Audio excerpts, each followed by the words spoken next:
தாய்மொழியை பாதுகாத்த இனங்கள் கடுகளவிருந்தாலும் மலையளவு உயர்ந்து வாழும். தாய்மொழி அழிய கொடுத்த இனங்கள் மலையளவு இருந்தாலும் கடுகளவு சிரித்து வீழும். இதை நன்கு விளங்க. உனக்கு ஒரு திமிர்.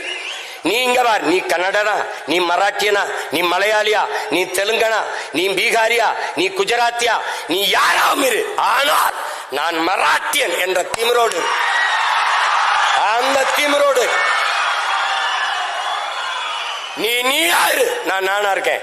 என் தம்பி சொல்றாரு, எங்க நான் இந்தியத்திலிருந்து தமிழை பார்க்கிறேன், என்னன்னு தமிழகத்திலிருந்து தேசியத்தை பார்க்கிறார். நான் இன்னொன்னு சொல்றேன், நான் என் தம்பிக்கு சொல்றேன், நான் முதல்ல எங்க அம்மாவுக்கு மகனா இருக்கேன், அப்புறம் அத்தைக்கு மருமகனா இருக்கேன்.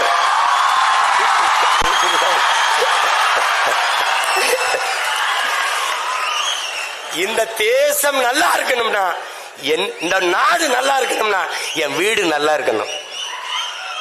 என் வீடு நல்லா இருக்கணும், உன் வீடு நல்லா இருக்கணும், அவர் வீடு நல்லா இருக்கணும், அவர் வீடு நல்லா இருக்கணும். எல்லா வீடும் நல்லா இருந்தால் நாடு நல்லா இருக்கும். That's all your honour.